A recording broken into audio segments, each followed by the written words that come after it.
You know, this is always a unique day. You know, you have to tell roughly 40 players that they're no longer on the team. You know, and so, you know, I think about doing the cuts. You know, we really feel good about the team we put together.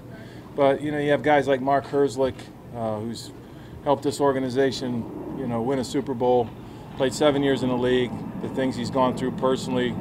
You know, when you talk to a guy like that, you talk to John Jerry, the veteran players, and you let them know that they're not going to be on the initial 53. Those are the tough conversations. And then I'm sure you're going to have a lot of questions about Davis Webb, you know, talking with Davis, young player that competed hard, that, you know, you have the same conversation with. That's where the human element of this comes in. But, you know, we make those decisions and then we move forward. So that being said, we're all in on Jacksonville, and I'll try to answer your questions. At what point did you realize that Davis Webb was going to get cut? He was taking second-team reps all through camp. Was there a moment where you figured that this was the move to make? There's no reason for me to talk about when. You know, he was taking the second-team reps. I think I mentioned long ago that there was no depth chart behind Eli.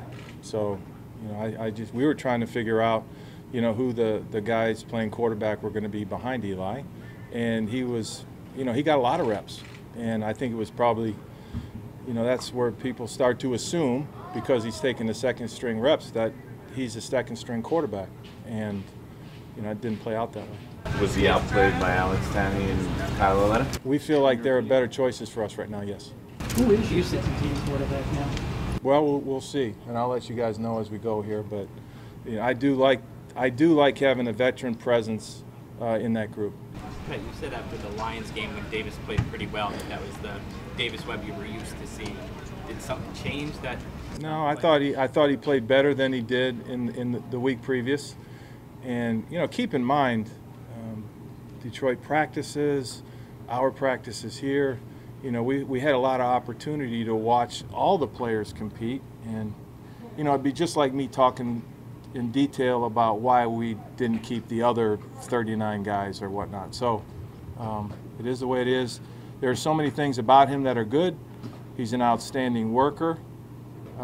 He cares about the game a great deal, and I'm hopeful he's going to get another opportunity. You mentioned him getting all those reps. Do you feel like Alex or Kyle, though, would have benefited from getting those reps, like, in hindsight? We'll see. No, I think that we wanted to find out who our backup quarterbacks were, and we went through the process, and we felt like they all got an opportunity to show us what they could do. What have you seen out of Kyle that you like? Obviously, you saw something before the draft that you liked in order to take him. You've had him now for the spring and summer.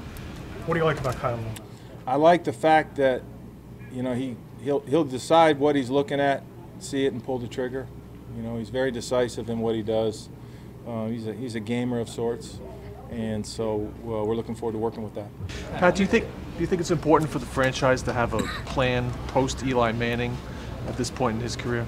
Well, at this point we do right now. You know, I think, you know, it's just not what everybody outside our building had predicted the plan was, and I think that's where all the questions are stemming from.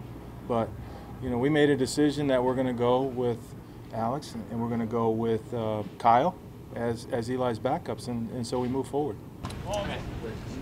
Whether it's Davis or Darian Thompson, how much does it hurt? And understanding you guys weren't here for those drafts, how much can it set back or hurt a franchise when you're getting nothing out of a recent draft pick? I don't know that. You know, really, at some point, regardless of where you're drafted, once you settle in as a player on the team, that kind of goes away. And you know, we're all out here trying to earn a spot every day, players and coaches. And so, you know, at some point, whether you're drafted in the 3rd round or the 5th round, that sort of goes away at some point, and you play it out. So you like having a veteran presence in the QB room, but like Alex played. So how does that translate? You know, just that he's been around. What do you mean? He's only played in one game in his career.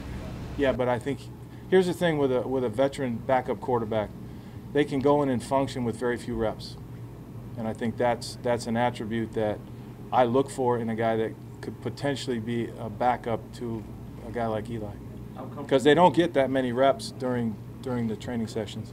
How comfortable are you that Kyle's ready to play in an NFL game if need Very be comfortable. at this point? Very comfortable. What made Alex the right guy? Even back in May when you signed him, there were other guys who are free agent veteran quarterbacks with more game experience. Well, he's the one we signed, and he's the one that we worked with, and he's the one we liked. That's what it is. How did you? This is fun, actually. How did you come to grips with cutting a third-round pick quarterback who hasn't played in a regular season game yet? So you really haven't been able to see him play regular season NFL football. Let's forget for a minute he was a third-round pick. He was on our team as a Giant, and we watched him go through what we do in training camp and what we do in practice, and we made a decision to move on and go with the other guys. Let's forget for a minute that he was a third-round pick. Pat, we didn't see I mean that. I really do mean that. At some point, that all goes away. we didn't see him be. Yeah, he was in the training room getting treatment. Is he making enough progress where you think you might have him on the practice field? We're hopeful, but we'll just have to see. But the fact that he was inside today tells you that, you know, he's wasn't out here. I guess. Evan, Evan was out here working, as you saw. So contacts are still in the protocol, or? he's still in the protocol, but we're hopeful. Go ahead. I know you got something that's just dying to come out. I was more asking about the element of the difficulty of cutting a young quarterback like that who hasn't played in a regular season. It's difficult to cut any player, okay? It really is. And it's harder when you're talking about older players, veteran players, and certainly younger players that, you know, kind of gave it their all. It's difficult, but you move on, and we have to do it. 6 guys is a big overhaul for guys that are coming from the outside. How big a challenge is that for you guys to get all 6 guys ready? I mean, you have a game, what, 6 days now? Yeah, no, that's part of the challenge, and hopefully we won't have to do this every year. But if you look at the guys that we picked up, 3 in the secondary, we had an offensive lineman, we added some different guys to the practice squad. You know, guys, you know, we're going to continually try to improve all the position groups, and if there's a player out there that we've sort of evaluated and feel good about taking a look at, we'll do that. And, you know, I think that's just part of this process. Take 2 more questions. What role do you see Edwards playing up front? Is he more of an interior guy? Yeah, he's more of an interior guy, kind of a 5 technique. You know, as you know, we put Josh Morrow down for a month, so in that kind of interior spot. Pat, have you decided who your return specialists are going to be? We're still figuring that out, but we brought in a player, Clay, that, you know, a receiver, that Clay, that we think can do it. So we'll just figure it out from there.